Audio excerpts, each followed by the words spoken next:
society today, we are being attacked constantly with inauthentic conversations. Fakeness, trying to look cool, trying to be somebody we're not.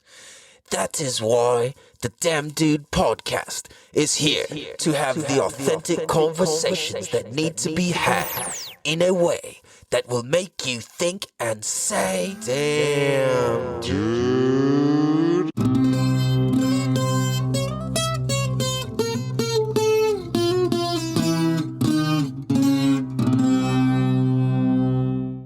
Damn Dude. Damn, dude. What up, everybody? What is good? Welcome to the Damn Dude motherfucking podcast. Damn Dude. This is a show where we have the conversations that need to be had in a way that'll make you think and say, damn, dude. Damn, dude. This show exists to help educate, entertain, and make an impact on the different contexts and perspectives we have in life, because I truly believe that the more access we have to different perspectives and contexts, the easier, doper, and smoother life is to navigate. You dig? So, welcome to the show, you guys. This is season 3, episode number 4. And we're moving right along because that's a lot of fucking episodes. And I'm your host, California Cal, one of the cool Californians left in this state. And welcome to the show, you guys. This is a half Chinese, half Norwegian owned business. Damn Dude. Okay. What are we supposed to do with that information?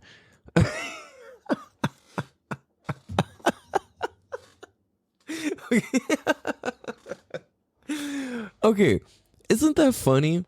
Like, I was fucking cracking up when I was sitting here, like, I was just like playing around on my phone, and I was like, I forgot what I was like. I scrolled through Instagram or Facebook or something, and it said, oh, like I had seen 2 different posts on the same day, and one of them was like, oh, support black owned businesses, and then the other one was like, oh, Asian owned, blah blah blah, and I was like, it always cracks me up when I hear that. Like, it strikes me as weird when people put their race or their ethnicity into their like ownership status of their business. You know what I mean? Like, it's kind of weird. Like, you don't hear people being like, oh, Jewish owned business, oh, white owned business, or like, you know what I mean? It's just like, I feel like the only people who do is like black people, Asian people, maybe some like oh, Hispanic owned business, but I've never heard any other people claim that, right? Like, isn't that a trip? So I was cracking up because, well, shit, if the point of that is expressing, if the point of saying your ethnicity before your business is to express the marginalization of yourself and your culture and your people, so that's why people should support, yo, like support, like, right? We're marginalized. Help a brother out. Help me out. So what about me? If I'm half Chinese and half Norwegian, aren't I far more marginalized than anybody who's black or Asian or fucking Mexican or Hispanic or, right? Like, that's the fucking trip, dude. Like, it's like, yeah, people will be like, oh, like, you know, what's worse? It's like, I've heard people say some things along the lines of like, oh, well, it's like, what's worse than racism is to not even be acknowledged. All right, well, what about my people? Where's the representative for the half Chinese, half Norwegian people?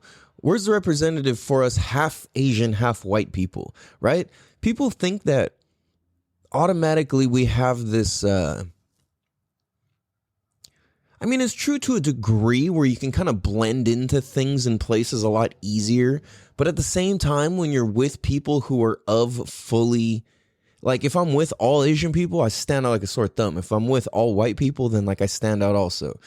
And it's like, people think, oh, like you can just kind of like blend into both very easily. It's like, no, because it's like, and this is kind of like small thinking, but this was kind of like the story I would have on it, which would be like, oh, well, I'm never Asian enough. I'm never white enough. It's like I never have, it's like I'm in my own category in a sense, right? Like if we're going to talk about people being marginalized, the half Chinese and half Norwegian population is marginalized. Where's our representative? Where's our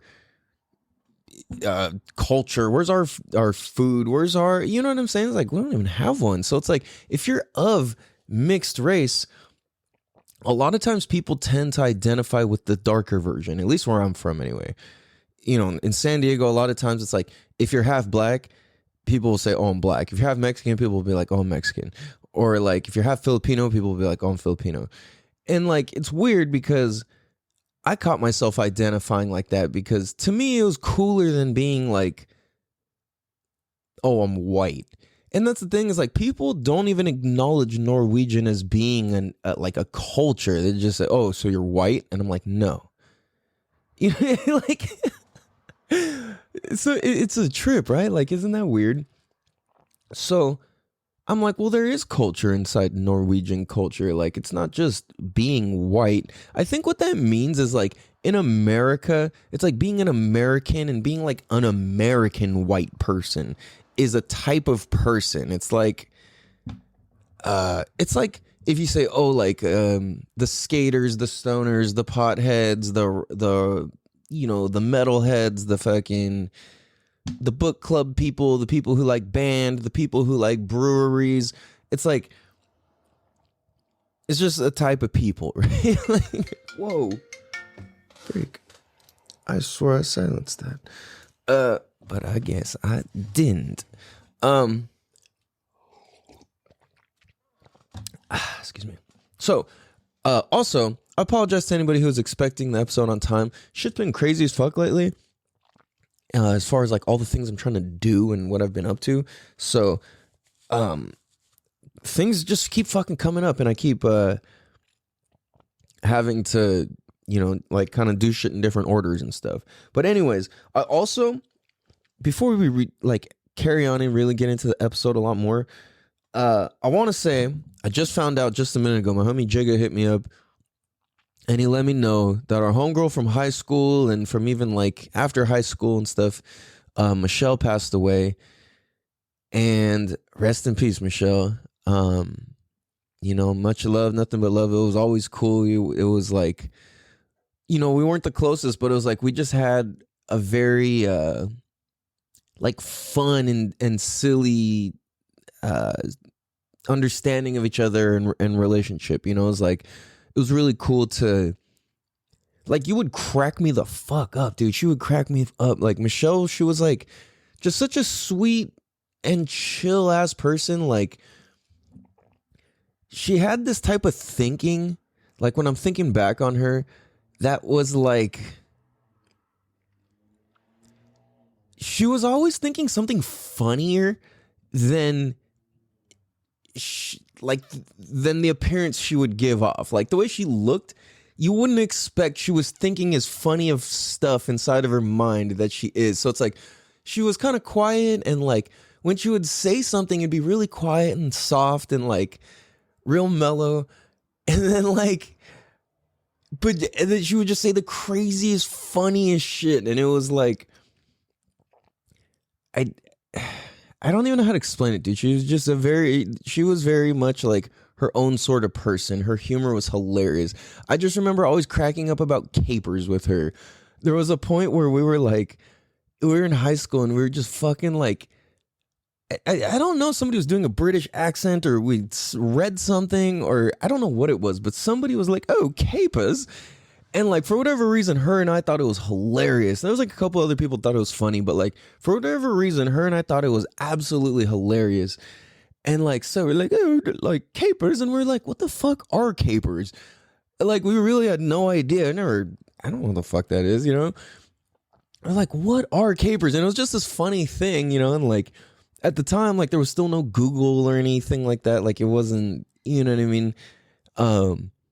So like you can just look shit up, you know what I'm saying? It was like we had like Angel Fire pages, and then I think like Zanga came after that actually. So this was like Angel Fire pages, Apartment 107, Asian Avenue, Black Planet, like that era. Some of you guys are like, what the fuck are you talking about?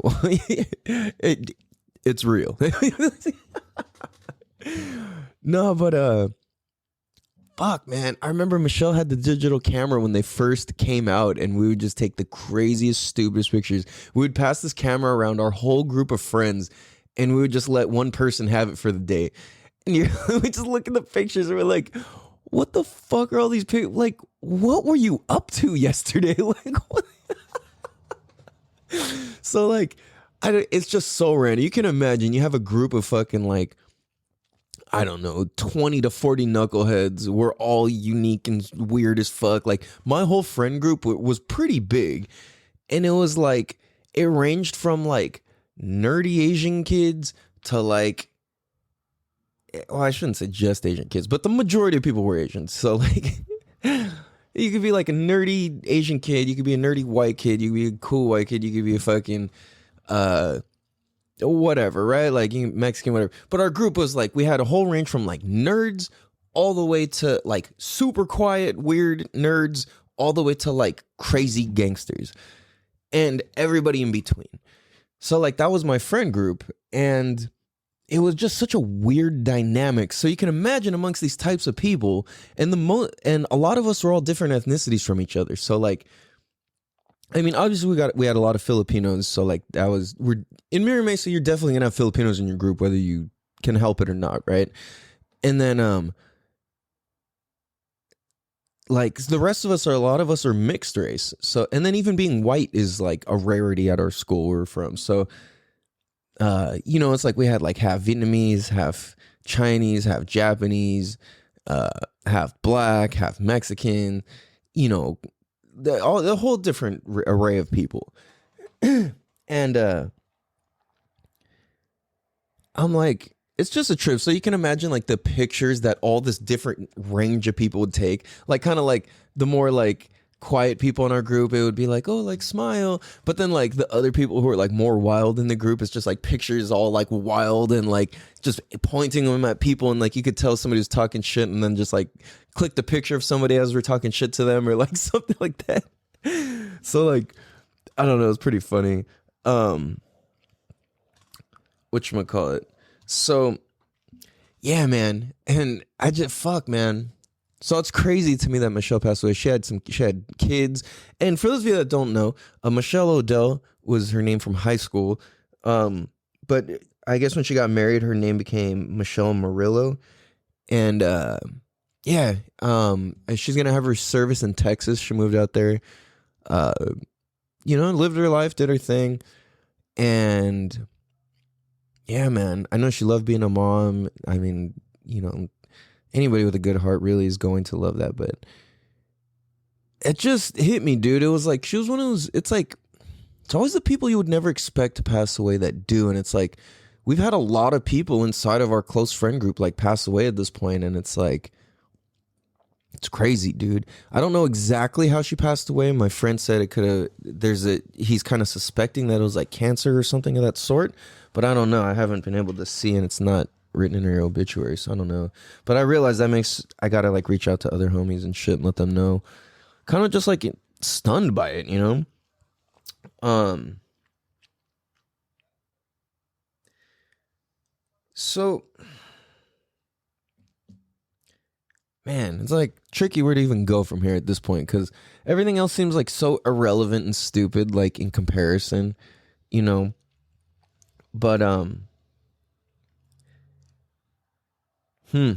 yeah, I'll just, you know, let's, I guess, put this together and let's just say rest in peace, Michelle. You know, I hope the best for your family and you know, I don't know if you had one or two kids, your children, you know, your husband, your family, like, fuck, man, the whole friend group. That's rough, man. So, you know, rest easy, take care. And you know, it's interesting that like what I had written down as far as like my notes for the show today, all are like, now that I just spoke on that and I'm looking at my notes, I'm like, fuck, dude. What I'm tripping about is so petty in the grand scheme of life. Because I've been having like these flashes of just like, man, I'm a fucking loser. I'm failing. It's not working, this and that. And then it's like, at the same time, these huge bursts of like, no, you got this. I got this sort of thing, you know? And like, as I'm applying more structure to my life, I'm like seeing like the challenge and resistance and this and that, and how it's kind of like this dance that I do. And it's been like, it used to be a year cycle. Now it's like a couple day cycle, and like for me to like learn certain lessons or interpret through certain feelings and emotions and sensations and whatever, right? So I was like, oh, fine. So like in the past recent times, like I've been feeling so blank and feeling like a loser and like having flashes of feeling depressed and hopeless. And at the same time, still having faith in my vision and my dreams and and my goals and what's possible. And I realize it's like when I'm very tapped out of my creativity,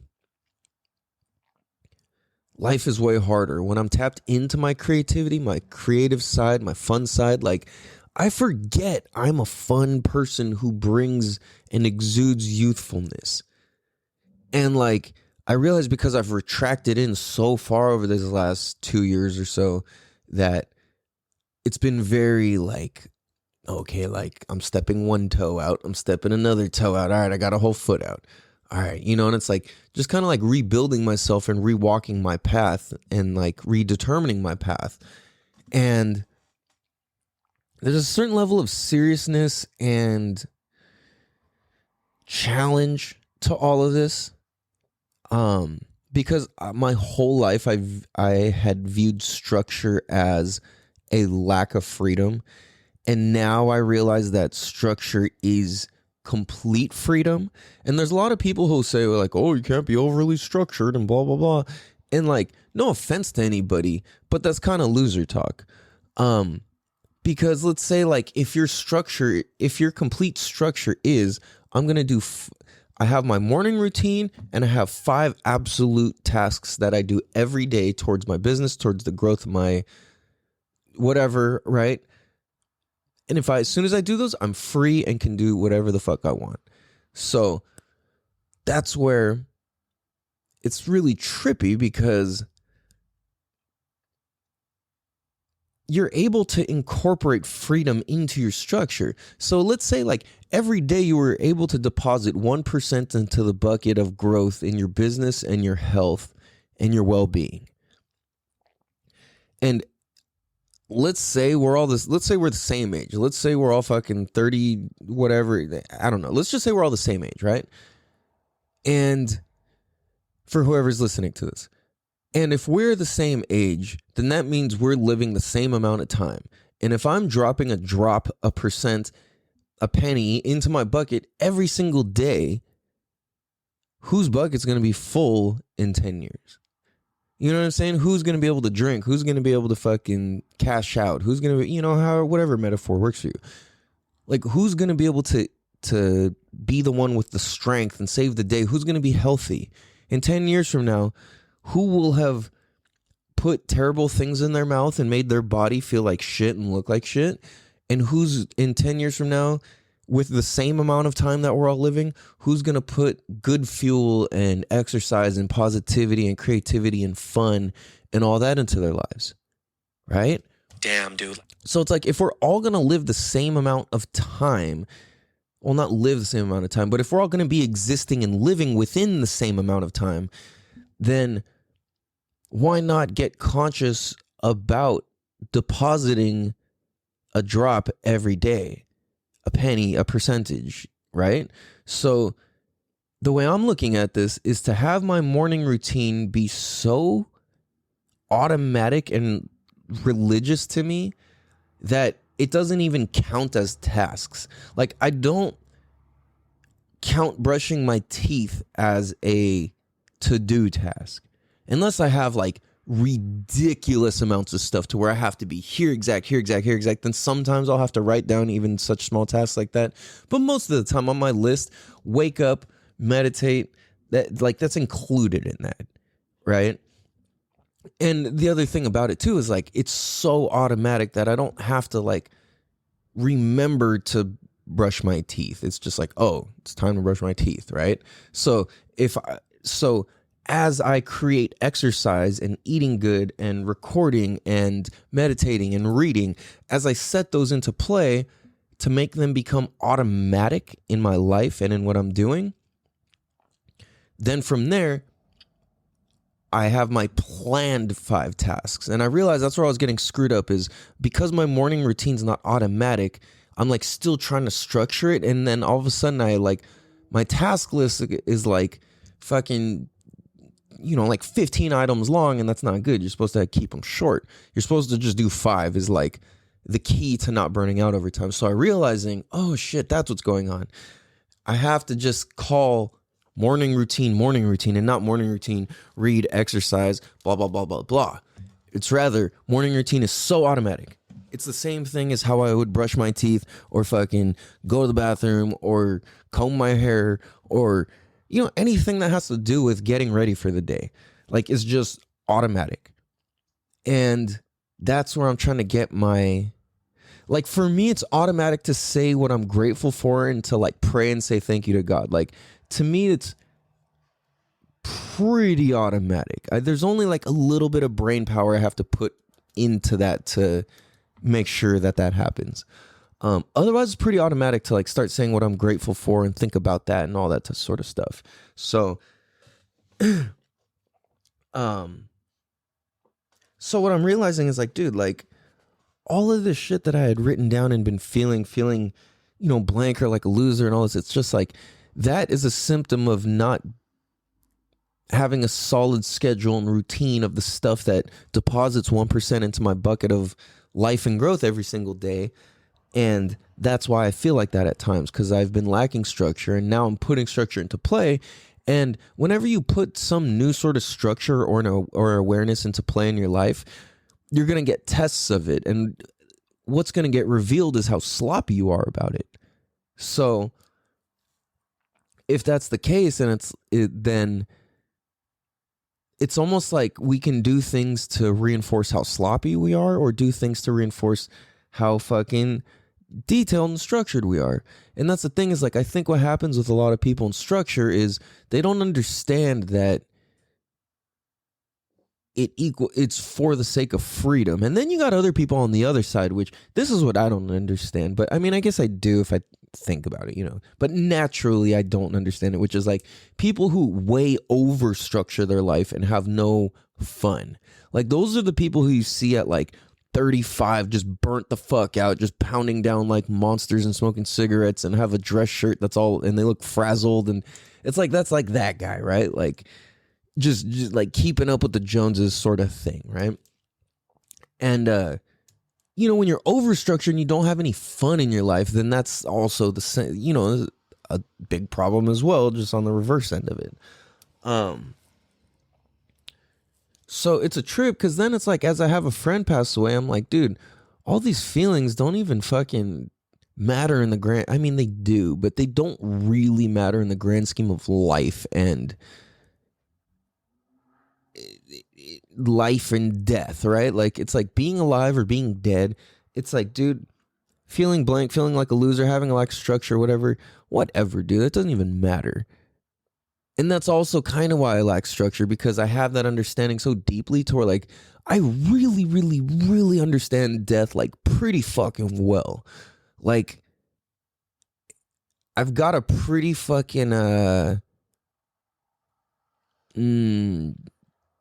good insight and experience and know-how when it comes to death. I've experienced a lot of death in my lifetime. Like, I guess in comparison to people that I know in the world I live in, it's a lot.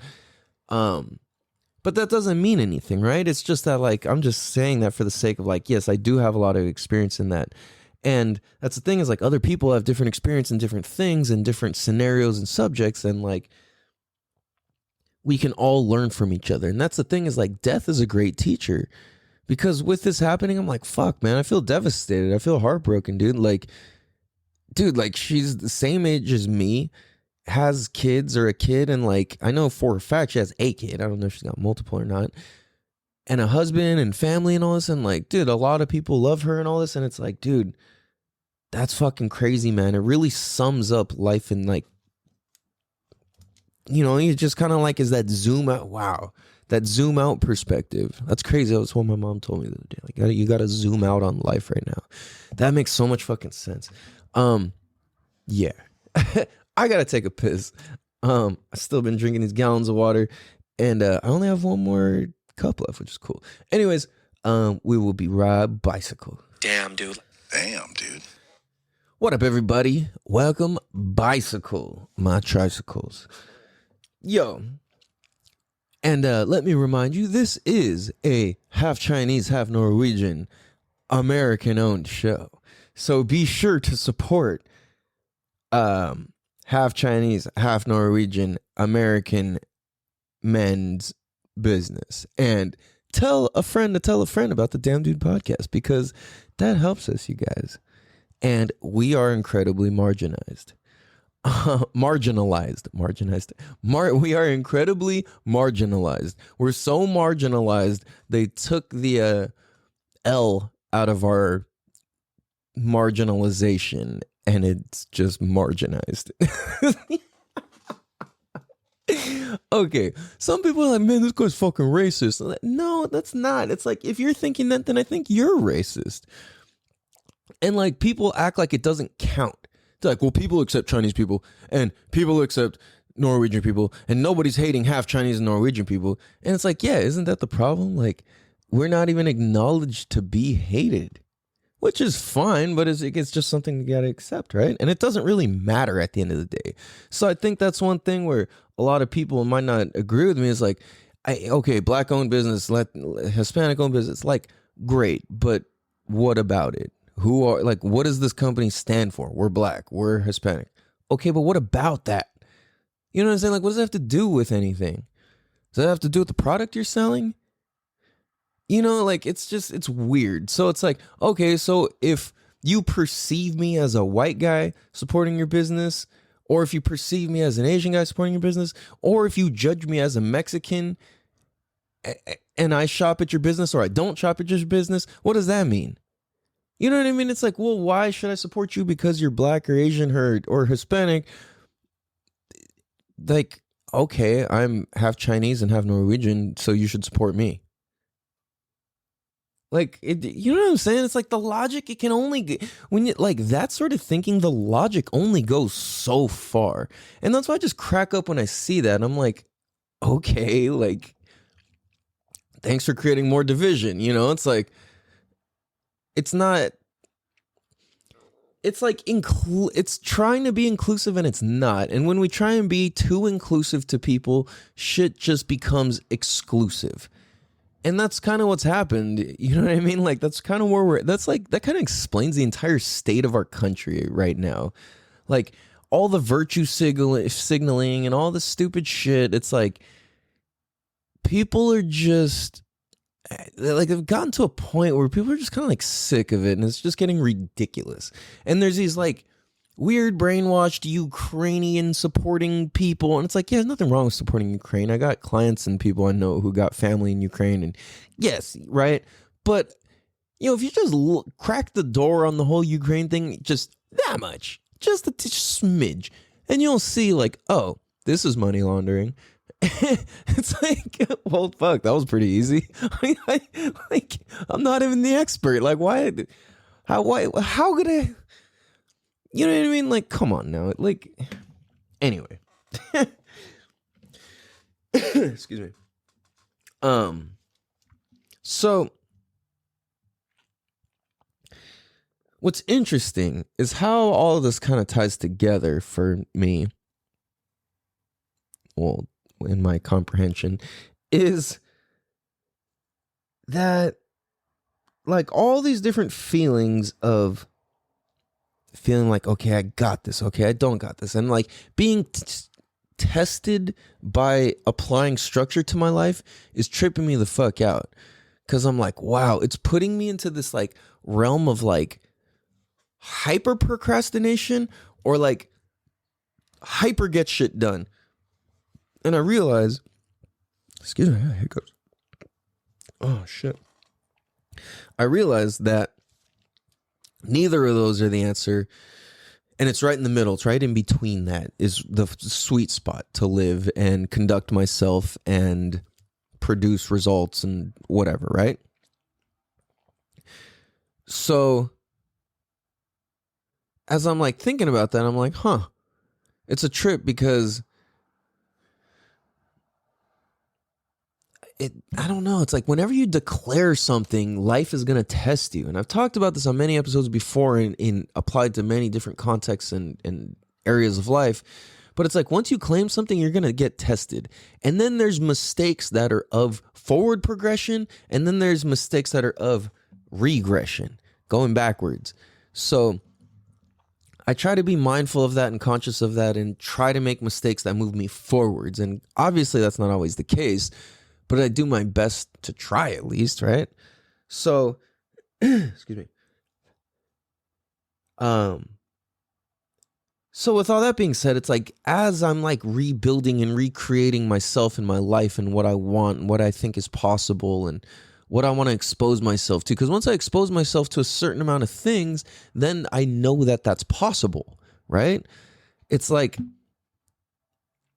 it's like not if you just, I don't know, if you never knew that like I'm thinking back to like for those of you that don't know, if you're like I'm not like, I wouldn't consider myself a huge like hip hop head because the rap and hip hop I know is like, it's not like all the mainstream shit that people would talk about. It's like all like a lot of different shit that's not like incredibly popular or popular in a weird way or something. But anyway, a lot of people don't know that there's a very, very, very distinct difference between Bay Area music and like LA rap and, San Diego, SoCal rap, let's say. There's a big fucking difference in Bay Area rappers versus SoCal rappers. And the music, the sound, the vibe, the everything, the lingo, everything is different. It's just a complete different sound. It's way funner. It's way out there. And it's like, if you know anything about the hyphy movement or anything like that, like that's just a small part of it. And then if you're really with the shits, then you go way you go way down the rabbit hole with the whole thing about how Mac Dre didn't fuck with E40 and E40 stole a gang of Mac Dre's shit. And then as soon as Mac Dre died, E40 said, talking about growing dreads out all of a sudden.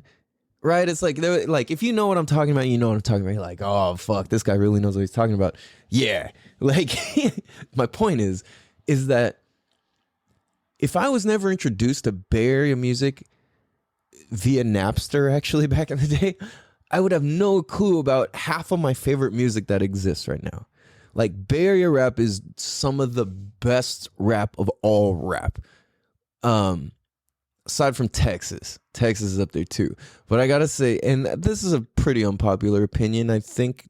But NorCal rap, Bay Area rap, and Texas rap are the best two versions of rap. Flat out, I said it. Damn, dude. And I stand by it. And what am I getting at with that? Oh, what we're exposed to is what we know is capable and in existence. So a lot of times it works that way too for like obtaining like a house or a car or something that's like way bigger and badder than you ever even knew you could expect, or even like a fucking girl or, I guess boy or whatever. It's like, damn, that person's so beautiful. I've never seen anybody like this. Or however it occurs to you, right? Like, I've never seen a house like this. Wow, I've never seen whatever like this. Like, wow, I've never seen a car like this. I've never sat in a car like this or rode in a car like this.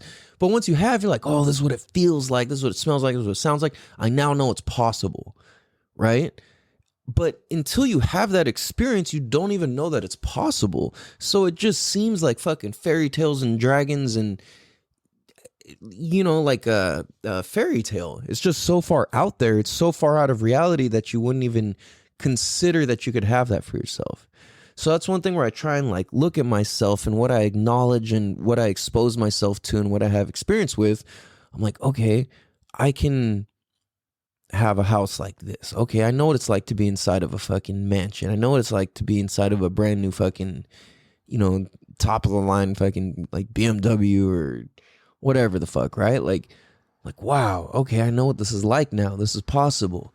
And it's interesting to me that like sometimes I look back and I'm like, oh, I know a lot of shit about some interesting shit that like a lot of people who grew up in the same area never have and never will have the chance to experience. Like a lot of people from fucking Mira Mesa don't know what it's like to step foot into houses in Rancho Santa Fe. You know what I'm saying? It's just like that. Like a lot of people in San Diego have no idea what it's like to step foot into a house in Rancho Santa Fe or Forest Ranch. And when you do, or even another example, like a lot of people in San Diego have no idea what it's like to step foot into a downtown, fucking like luxury high rise. A lot of people just will never meet the people or be in the scenario or instance to even have the exposure to that. So it's like, I sometimes catch myself in an interesting place where I'm like, wow, I'm being exposed to a lot of crazy shit that exists in town.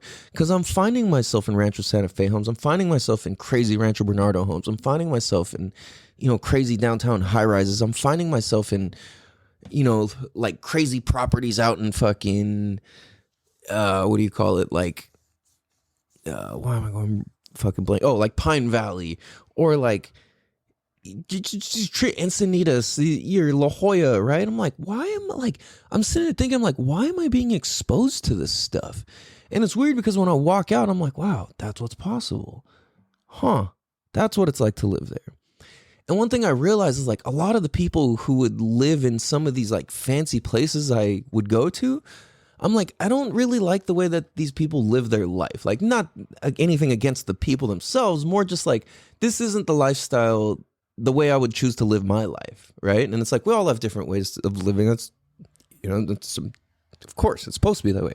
So what I'm saying is like, I'm not talking shit on anybody. I'm saying like, this isn't, if I had this kind of money, this isn't what I would do with it. That's what I'm saying. Damn, dude. And I look at that, or it's like, this isn't the activities I would do. This isn't what I would be up to. This isn't how I would spend my free time or my whatever. It's like I would be doing different shit. And it's a trip because I'm like, okay. And that leads me to the next thing is like, I've been listening to a lot of people. Like I listen to personal development every single day. I don't think there's any exception to it. Maybe like a couple days here and there throughout the year. Maybe. But I really do learn something every single day. Whether it's through reading and or meditating and or like universal downloads and or, breakthroughs through conversations and or, anything. Anyways, or podcasts or whatever, right? Movies, anything, YouTube videos, whatever. So what I started seeing was like, dude, a lot of people that I look up to and I listen to, they'll have very similar like life paths as I'm experiencing and living. And to me, that's a trip because I'm like, dude, it's trippy when people you look up to have a similar journey as you or similar struggles as you or similar stories as you. Because I don't know, it kind of like for me, it reaffirms that I'm going in the right direction.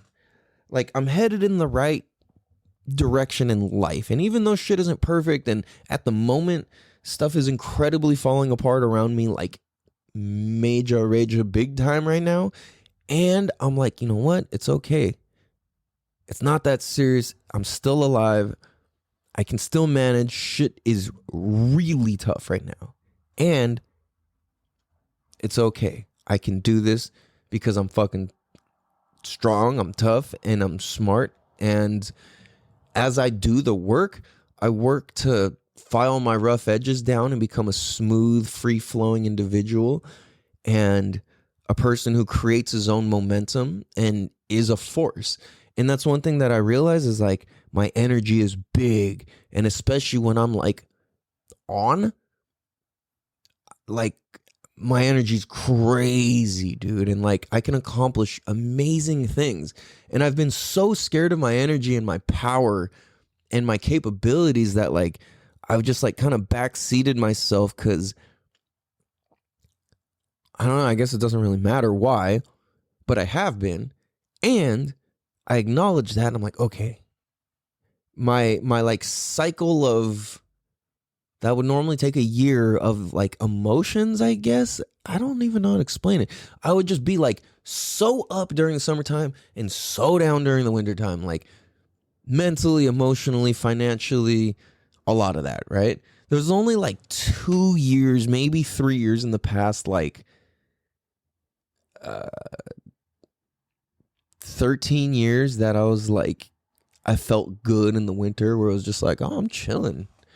You know, it's like a lot of times during the wintertime, it's like this whole fuck fest for me. I'm just like, I get down on myself just so much of life just crumbles in on me. And I'm like, motherfucker, dude.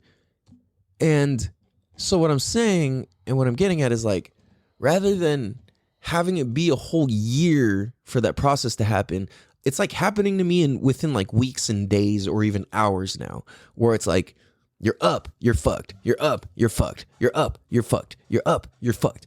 And it's just been this like back and forth. And I'm like, dude, holy shit. Like, all right, you know, like I can do this. I can do this. Like, motherfucker, you know, it's so hard sometimes.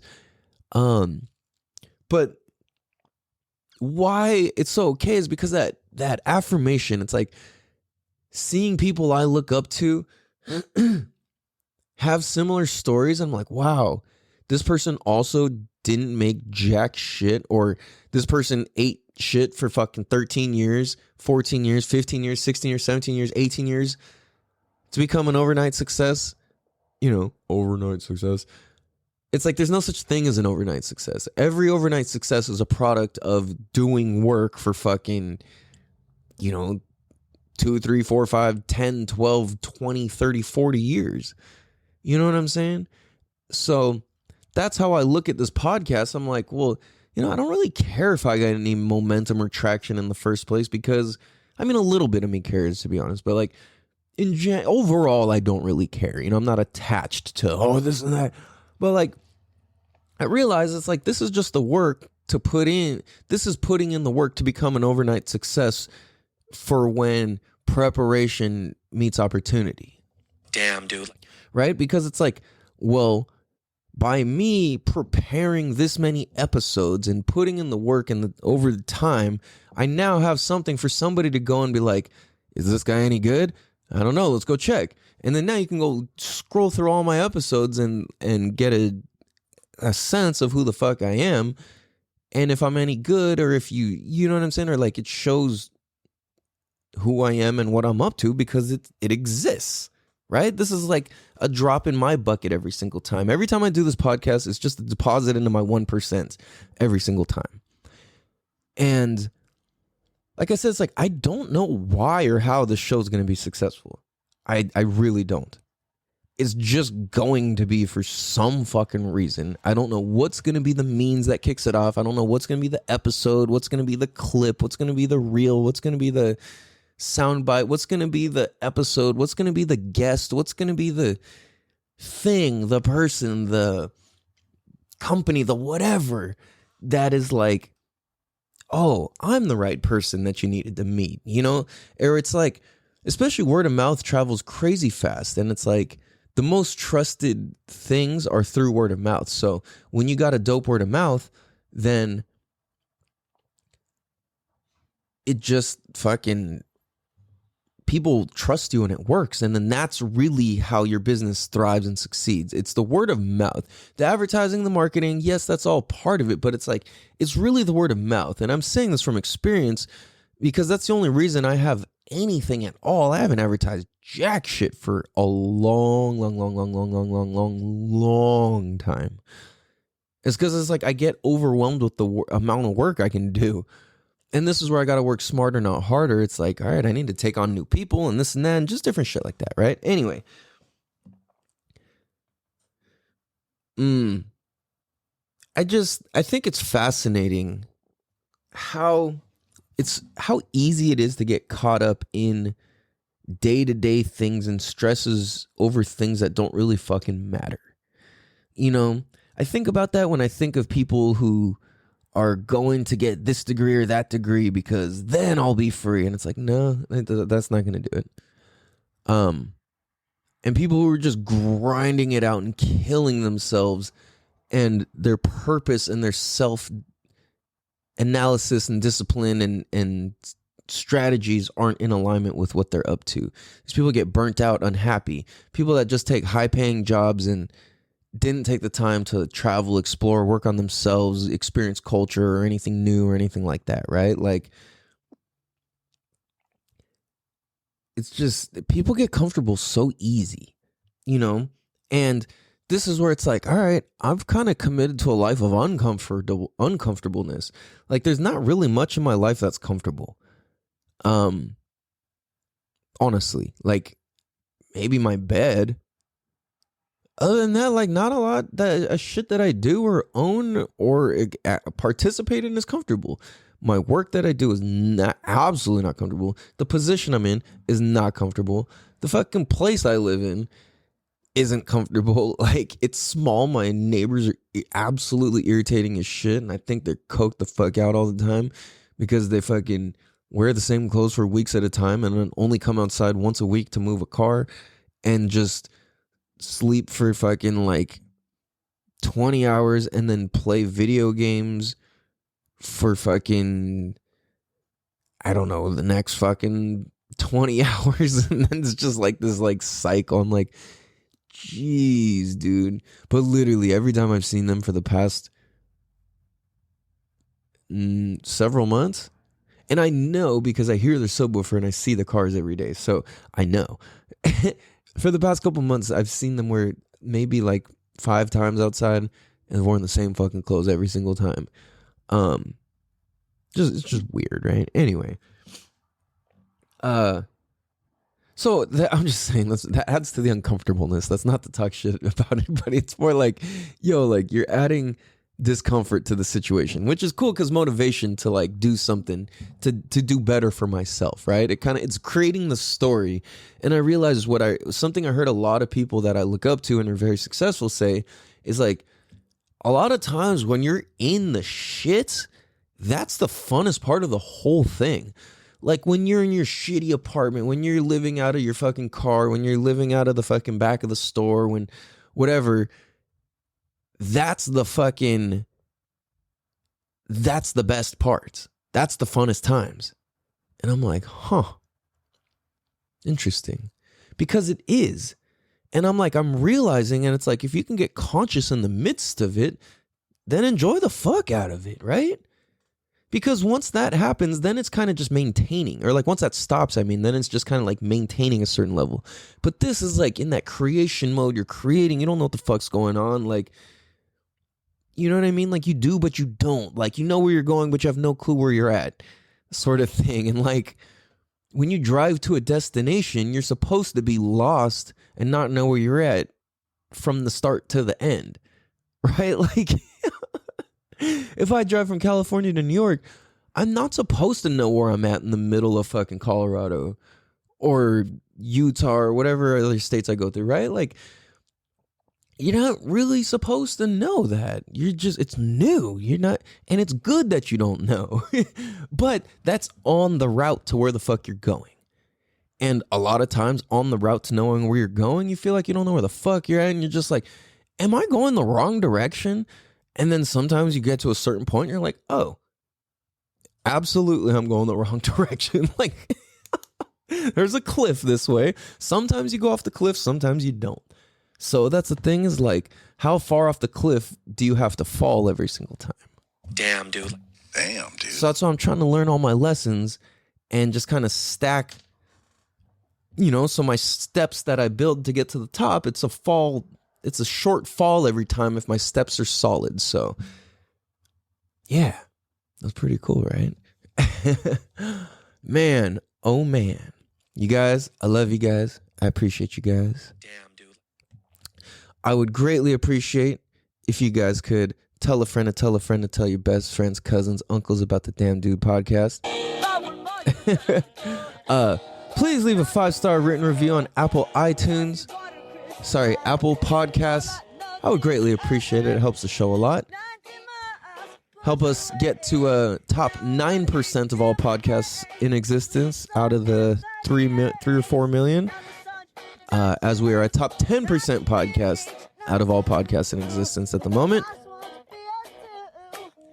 It's gonna be me and you. Damn, dude. Damn, dude. Damn, dude. Whoa, I didn't mean to press that again. You guys, I love you guys. I appreciate you guys. I'm your host, California Cal. and we did the damn thing, you guys. This is season 3, episode 4. Like I said, please be sure to give it a share, give it a comment, a like, 5-star written review, all that. It really helps, and it's really exciting for me. Otherwise, give us a follow on Instagram, wherever the fuck else. If you guys would like to donate to the show, it would help out a great deal. You can Cash App Damn Dude Podcast, or you can click on the link in the site. In the show notes, and there's a donate here button. I think that goes to PayPal. I don't even know how to use PayPal, so Cash App's better. But whatever. It is what it is. I love you guys. Appreciate you guys. Hope you guys have a beautiful motherfucking day. Much love, you guys. Peace. Damn, dude. Damn, dude.